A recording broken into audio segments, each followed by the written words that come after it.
வணக்க மக்களே, இன்றைக்கி நாம் பார்க்கக்கூடிய கோயில் ஸ்ரீ சடையால் முனீஸ்வரர் திருக்கோவில், தேனி.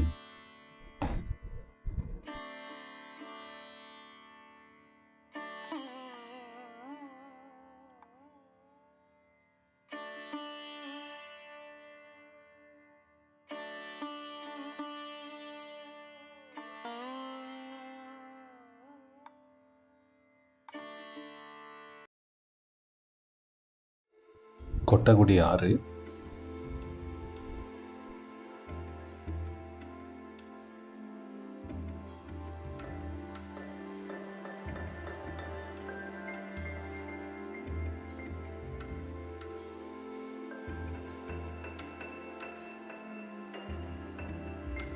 இந்த கோவில் தேனி பழைய பஸ் ஸ்டாண்ட் பக்கத்தில் இருக்குது. தேனி பழைய பஸ் ஸ்டாண்ட்லேருந்து திட்டசாலைன்ற இடத்துக்கு வரணும். இதுதான் அந்த திட்டசாலை. அந்த ரோட்லேயே பாருங்கள், பழைய பஸ் ஸ்டாண்ட்லேருந்து வரக்கூடிய ரோடு இது. அப்படியே நேராக போனோம்.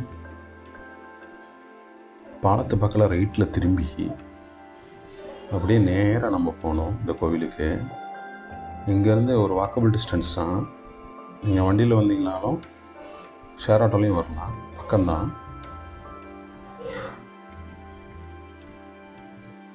ஒரு காலத்தில் இங்கே மேய்ச்சல் நிலங்கள் அதிகமாக இருந்தது.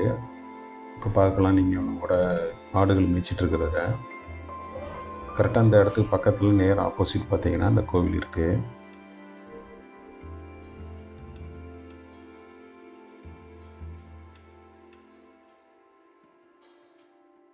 கோவில் முன்னாடி மர நிழல்கள் இருக்குது. பைக்கு, காரு, வேனு இப்படி வர்றவங்க இந்த நிழலில் போட்டுட்டு வண்டியை பத்திரமா பார்த்துக்கலாம்.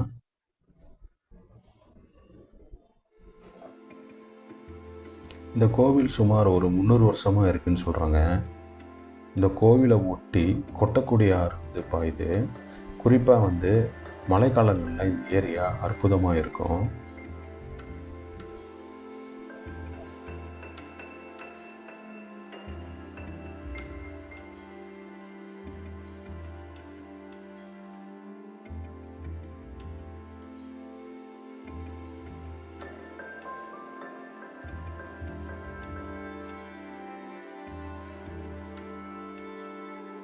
இந்த கோவில் நுழைஞ்ச உடனே சடையால் முனீஸ்வரர் நம்மளை வரவேற்பார். பாருங்கள் எவ்வளோ அற்புதமாக இருக்காருன்னு. இந்த கோவில் மேலேருந்து கீழே இறங்கி போகிற மாதிரி இருக்கும். பார்க்கலாம், பாருங்கள். என்னோட சேர்ந்து வாங்க, நம்ம இந்த கோயிலுக்குள்ளே போகலாம். இது கீழே ஒரு படி இருக்கும். அந்த படி வழியாக இறங்கி போகணும் உள்ள.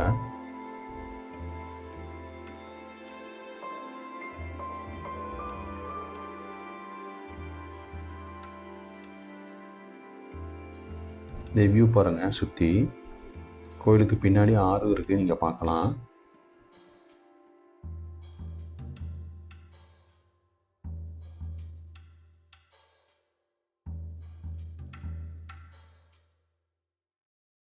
கீழே படிக்கட்டில் இறங்கி நுழைஞ்ச உடனே முதல்ல நம்மளை அருள்மிகு அண்ணாமலையாரும் அருள்மிகு உண்ணாமலையாரும் நம்மளை வரவேற்பு செய்கிறாங்க. பாருங்கள், அற்புதமான காட்சி இது.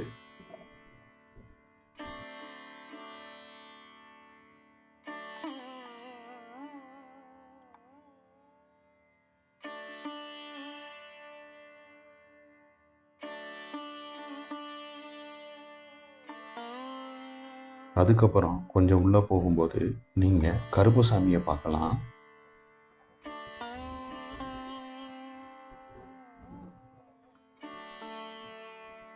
பாருங்கள் எவ்வளோ அற்புதமாக இருக்காருன்னு. அருவா, எலுமிச்சம்பழம், வேஷ்டி, பூமாலையில் ஜொலிக்கிறாரு.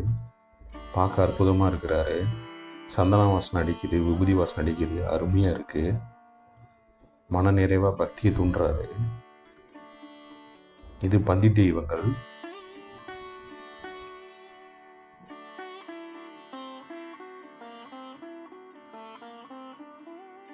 அப்படியே அந்த கொட்டக்குடி ஆறை பாருங்கள். பார்த்துக்கிட்டே நேரடியாக நம்ம அப்படி சுற்றி வரலாம். கோயிலை சுற்றி கட்டினக்குள்ளக்கு நுழைஞ்ச உடனே இப்போ தான் சடையால் முனீஸ்வர் மூலதெய்வம் காட்சி தர்றாரு. சாமி கும்பிட்டுங்க மக்களே. இங்கே முன்னாடி 2 சிலை இருக்குது.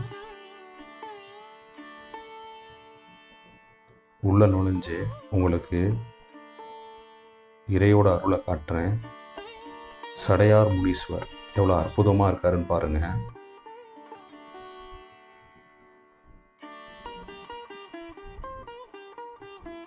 அலங்காரத்தில் ஜொலிக்கிறாரு. மாலைகள் அற்புதமாக இருக்குது. குழந்தை பாக்கியம் என்றவங்க சித்தரை மனசார வேண்டி இதில் கட்டும்போது குழந்தை பாக்கியம் உண்டாகதாக கோவில் பூசாரி விளக்கினார். இங்கே 5 மரமும் ஒன்றாக இருக்குது. தலவிருச்சக மரம், ஆலம், மருது, அரசு நச்சி, ஓடாக்குடி, இந்த 5 மரமும் இங்கே இருக்குது. நீங்கள் பார்க்கலாம். அற்புதமாக இருக்குது. இந்த மரம் ஒரு 300 வருட பழமையான மரம்.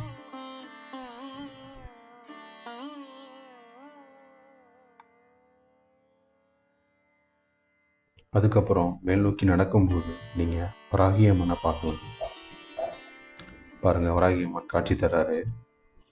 சேரையில் அற்புதமாக இருக்காங்க.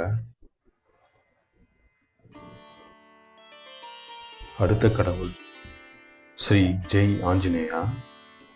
அவங்களையும் நேரடியாக போய் கும்பிடலாம். இப்போ உங்களுக்கு முன்னோக்கி காட்டுறேன். அலங்காரத்தில் ஜொலிக்கிறாரு. வேண்டிக்கிங்க மக்களே.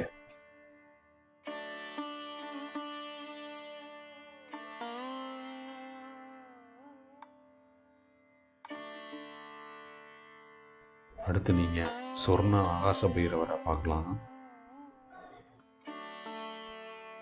கொஞ்சம் முன்னோக்கி காட்டுறேன். பாருங்கள், செவந்திப்பூ அலங்காரத்தில் அழகாக இருக்கார். வேண்டிக்கிங்க. அடுத்து ஒரு அருகில் நீங்கள் சாய்பாபா பார்க்கலாம். மன அமைதியை கொடுக்குறாரு. முற்காலத்தில் இந்த ஏரியா காட்டு பகுதிகள் இருந்ததாலும் பக்கத்தில் கொட்டக்குடி ஆறு போனதாலையும் இங்கே நீங்கள் அருள்மிகு வனதுர்க்கி அம்மாவை பார்க்கலாம். உள்ளே போய் காட்டுறேன். பாருங்கள், பட்டுச்சேலையில் அம்மன் அலங்காரம் அருமையாக இருக்குது.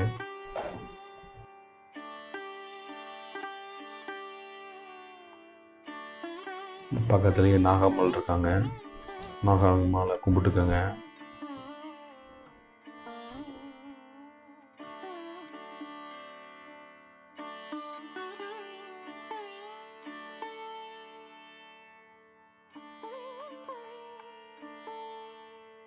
அடுத்த கடவுள் ஸ்ரீ கற்பக விநாயகர். பாருங்க, வேஷ்டி அலங்காரத்தில் அழகாக இருக்கார். செவந்தி மாலை பொருத்தமாக இருக்குது. அப்புறம் விநாயகரோட தம்பி வெற்றிவேல் முருகனை நீங்கள் பார்க்கலாம். அற்புதமாக இருக்கார். வள்ளி தெய்வானையோட அழகாக காட்சி கொடுக்கிறார் வெற்றிவேல் முருகன்.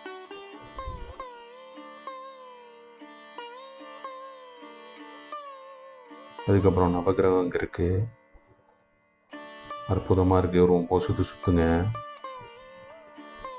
செவந்திப்பூ அலங்காரத்தில் அற்புதமாக இருக்குது.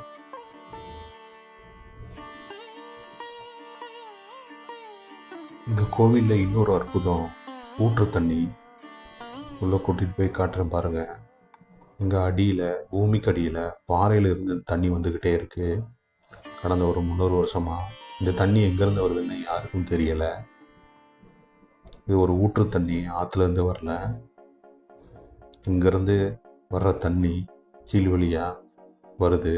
இது கடந்த ஒரு 300 வருஷமாக நடந்துகிட்ருக்கு இந்த கோவிலில். இது ஒரு மிகப்பெரிய சிறப்பு இந்த கோவிலுக்கு.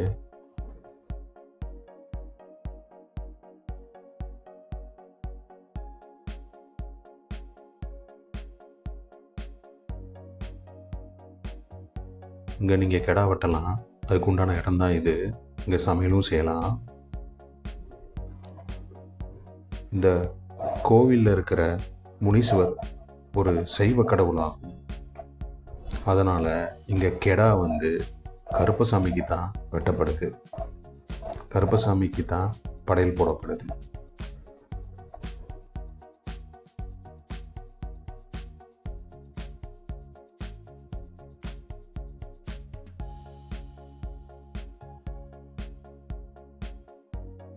பக்கத்துலேயே இங்கே சாப்பிட்றதுக்கு உண்டான இட வசதியும் இருக்குது. நல்லா வசதியாக உட்காந்து நம்ம ஃபேமிலியோட கிடா வெட்டி இங்கே சாப்பிடலாம். கும்பிட்டு அப்படியே மேலே வந்தேன். இந்த நிழல் கொஞ்சம் இனிமையாக இருந்துச்சு.